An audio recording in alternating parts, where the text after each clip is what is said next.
Pero isip nga nabatasan nga mga itaw katahura, no? Bisan anay yata sa patenglawas ni Benji, mga ayo yapon ka o maing gabi. Ang gabi sa kanan.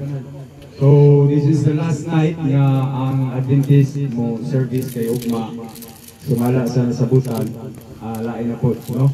So nagpasalamat ko sa itong magkaisunan, full force din sila dire ron. Napay ko ang buta ni Brad. Kung maabot ko sila, pawalian, butong lain. Salamat sa awit, no? When answers not enough, there is Jesus, no? Kung unsa walay tubag sa imuhang mga pangutana, anaa ang Ginoo. So nindot, salamat sa awit nga gihatag kabayanan ni Sauna, alulod na rin. Proud kay ko ni Sauna, Brad. Karon samot na gid. Praise the Lord. Ang ato ang isgutan karon nga igsoon,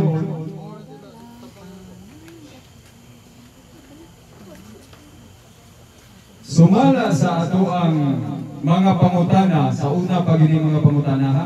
At itong katoliko pa ko, nga kusog pag-yut kay ko nga mo disko-disko. Kanang na yung mga tayo, pangutana gid ko, nga asa ka na padong ang iyahang iba mga tayo mawa ng kala, no? Asa na padong yung kaag, no? Ingong to akong rulo nga, kana, sa karol na. At kung si Birno Ritso, sa usawang minas kayo. Akan na kay maghatag na bukas ko, mangutang ko parta, pauslog ko, langit dito. No? So ato nang tubag doon ro gabi una kung asa pa doon ang kalag sa namatay, no? Unya naapoy pangutana nga unsa din ang kalag, unsa ng kalag, no? Asa unsa ng kalag ay kinsa man nakakita inyo kalag? Kita mo kalag ako, kita na ko kalag sa tinuod lang. Kinsa nakakita inyo kalag? Sa una, mangita ang kalag, muana na akong lulo. Gusto ka kalag? Piyong. O piyong mo. Gusto mong tanaw kalag? Piyong na. No? Dungan ha, 1, 2, 3, piyong. Paginaw mo na kung sa instruction. 1, 2, 3. Lingis wala. Lingis wala. Bukay niyo mata. Isa niyo nakita? Kalag na buhi. Gwapo, gwapa. Ha? Gwapo. Maulay na kalag mga igsoon. Kalag na buhay. Apan sa dilit pa ka magpanayon, mag-ambuta.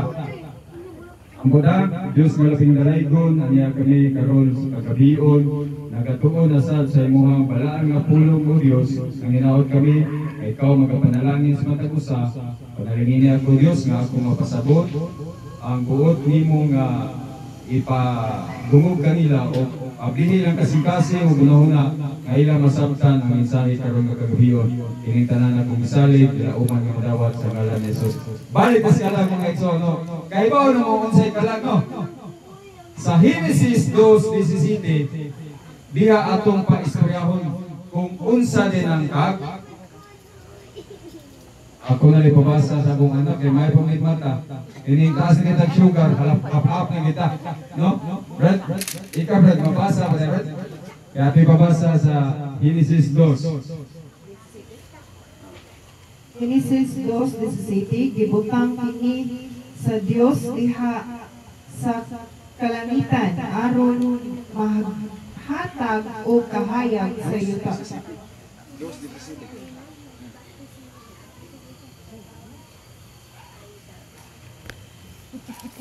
Genesis 2:17, apan kung bahin sa kahoy sa kahibalo sa maayong og sa dautan, ayaw gayud og kun sa bunga niini, kay sa adlaw nga mukaon kaniini mamatay gyud ka.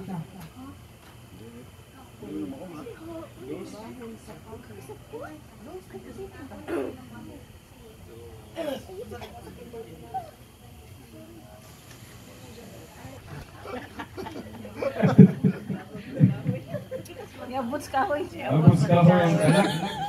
So, Ikat dos, asa matutulog ang na. kalag, ikat kahoy. No? Pag mugna sa tao ni, dos city ba to? Tanawa, dos city. Ikat kahoy. O kana, dahil dos city, na sobra. Niabot kahoy. Genesis 2, kapitulo 2, versikulo 7. Og giporma ni Jehovah nga Dios ang tao gikan sa abog sa yuta. Unya iyang gihuyupan ang mga bangag sa ilong niini sa gininhawa sa kinabuhi ug ang tao nahimong buhing persona. So, ang kalag ng mga igsuon, mao kita, no? Giporma ta sa Ginoo, pinaagi sa abog, unya iyang gihuyupan. Na buhi. Mao ni ang atuang kita ang kalag nga buhi, no? So ang pangutana ron, kung mamatay, asa ang kalag nga buhi kay wala naman, no? Asa pa daw ang kalag nga buhi. Sa unang panahon, kanang mamilyar ni mga igsoon, kung ibig ka ng Latina, sa una, uso na si Kwati yung puto. Wa pa ng kapi sa Robert, kaya kapi sinunog ang loob. Si Kwati yung puto, di ka na ma-absent. Basta na yung mamatay, kung yung mga bata, ay, puto na sa si Kwati. Kani mga bata, na pag-unaunang ginikaon. Kanto akong lolo, maruko yung puto. Adlo ko ni. Ibaw mo na si Kwati nga inyong inom. Ang medyas na sumatay, lumulumol na sa akin niya. Lumulumol ng medyas sa Sikwati. Ganaan ka maninom na Brad? Nagkarelay eh. Buwan pagkiira kong matay ba? Kasi kung matay mo nga, atau tulibak ko matay mo no? Sinilutin. Pwede buwan pagkiira no? Kung imagine mo ni mong medyas nga kanana sa Sikwati. Muna yung mga inon. Hindi din ang tuhuan agad. Tauna, pero pag ikabasa ko ani, dili din na tinuod, no? Dili din na tinuod nga ang kalag. Ato akong lula, akong lolo, dito ka panghambog, 6 boys dito, bisa asa maabot.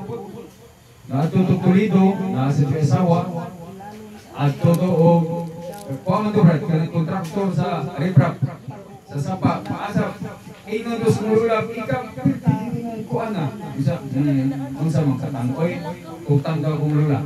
Kung sa katangkoy, kung kalibang mo maka, ulit ay kagbalay, ato na yung kalibang nito. Yan mo itong rason, no? Anak ako ang, o niya, sinusubo to siya. Niya kong lula, puti ko to, kung panahon na, kanang ubag-ubag saan ba, no? Ingon din akong lulo, ingon din ako ang lula. Prasyo, kung mamatay ganito prasyo, ayaw yung pagkababay din sa balay. Eh kung magdagan yung prasyo, kagong gini ka. Ino na kung lulo, ikareka nga marit. So aye, ikareka nga marit. Yan na mga Diyos, among pagtuo sa una, nga, unsa na yung kalag, nahadlo pa kaya unsa ang kalag, no? Pagbasa na ko ni dili na kumahadlo kay bawo naman gyud ko nga unsa day ang kalag. So atong pautan na ron, asa day padung ang kalag ini patay, no? Ang kalag sa buhi asa padulong ini patay. Atong basawan na po, no? Basi gikat-kat na ni kahoy. Atong ginisgrupon Ecclesiastes 2:7. Kadang ko basa mo. Ecclesiastes. Yan. Ati na po? Noon saan naman ako ang Kristo? Daan pagi ko, pradami kita dati wali. Okay.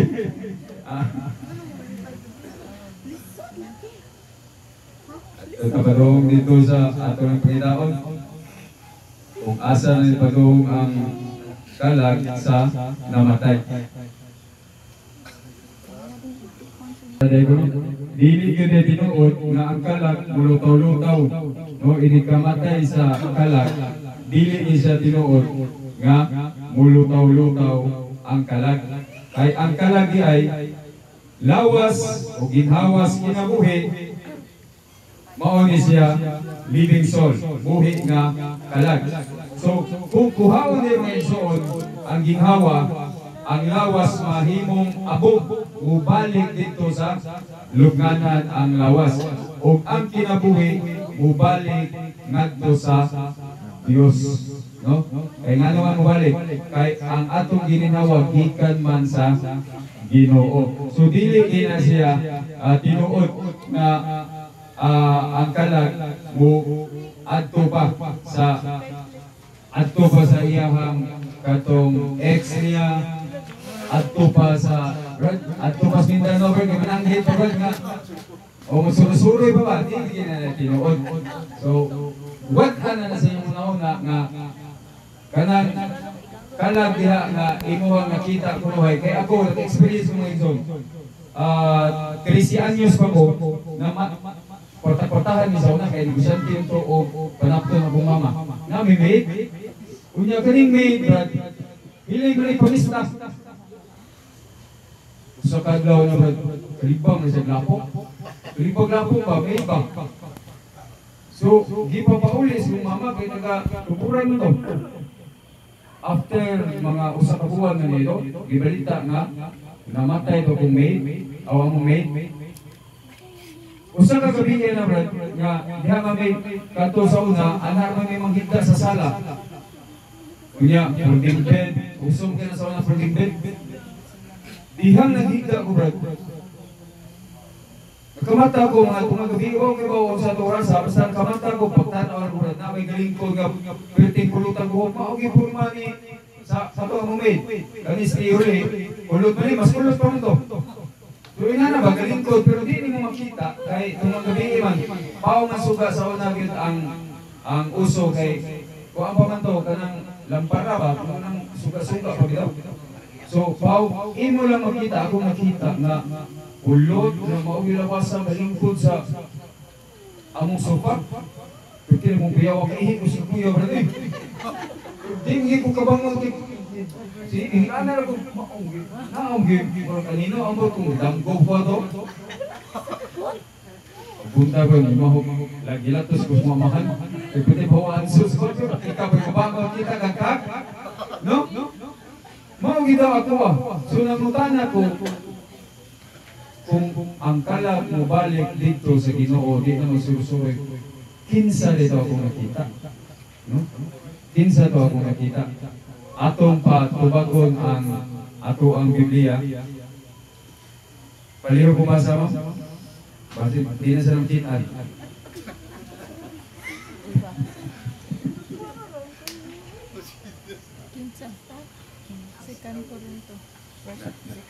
Second Corinthians. Second Corinthians 11:14. Yeah.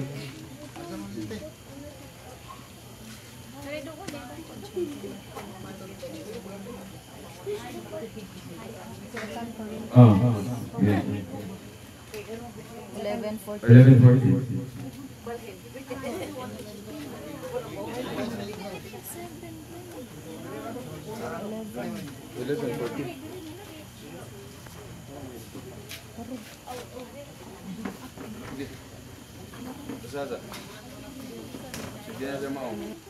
Kaduhang Korinto, Kapitulo 11, versikulo 14, o dili kini nagaingon o dili kini ikatingala kay sa Satanas kanunay nagpakaarong ingnon ang anghel sa kahayag.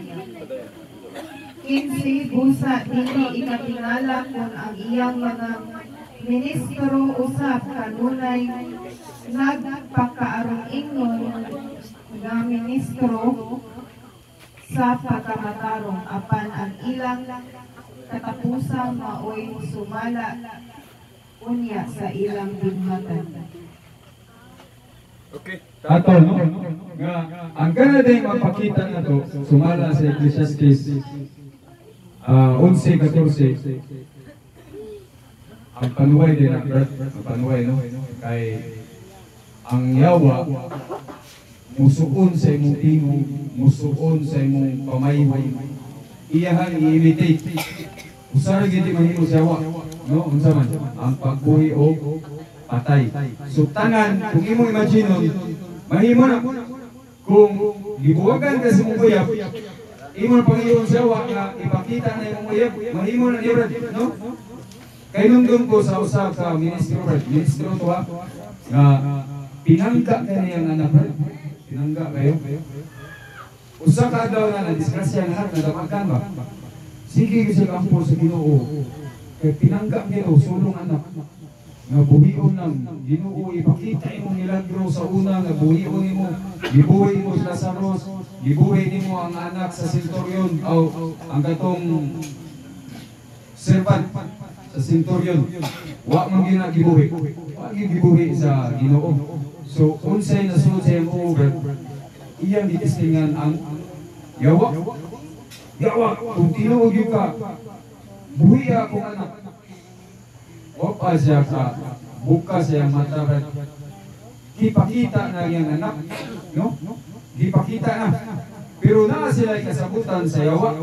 Ingon ang yawa nga, kada adlaw makita ni imong anak alas 12 sa gabi. O nay oras ba? Adtuan siya dito, magpakita ni ang yawa o ang anak. So, ang iyang himo tungod sa iyang gugma, sa iyang anak, iyang ginagato. Time passes by, nagkasuod hapon sila sa anak, pero wa siya, nalimot na siya nga dili na tumao. So, giilag yun siya wa. O niya, pila ka, ang istorya nag-ingon nga, pila ka mga bulan, namatay pa siya, no? Kay giingon, manabi naman siya sa iyang mga kasilinganan nga buhi man akong anak. Kunya gusto akong anak magkuyog ni. So ni-surrender gid siya. Namatay siya sa batik nga paagi. Naghikog siya, no? So in ana kalikon ang yawa kung imo ginang kanang imo bitaw ginana imo ang Sakian. i-challenge ang hiton, ayaw gid, no? Dili na pwede. Kami mga batanon sa una, kanang spirit of the glass. Himuon na mo mga alas 11 gabi. Patuyukon mo, patuyukon mong tinuod yun ang mga isuon. No? Naagi presensya sa panuway. Naagi presensya sa panuway. Nga, murag yun, magbati gini mong lahi ba, lahi ang aura. So, ayaw gina ninyo i-challenge ang yawa. Kay naaragin na siya pero paminaw kung kinsa to yung sampit niya, no? Ayaw gina siya sampita kay dili gina mo balibad ang yawa. So balik ka sa ato ang kamatayon, ang patay wala na gyud mahimbawan, no? Okay? Wala na gyud mahimbawan. Kay atong makita dinhi sa Ecclesiastes 9. Paliw ko sa ma'am? Asa pa do? Oh. Ang kahibalo sa namatay, no? Ang patayo. Wala nay kahibalo. So atong ibabaton kung kani si Brad Vinci sa atong gihimo ron dinhi, sa atong paghilak naa pa ba siya nahimbawan, no? Ato basahon.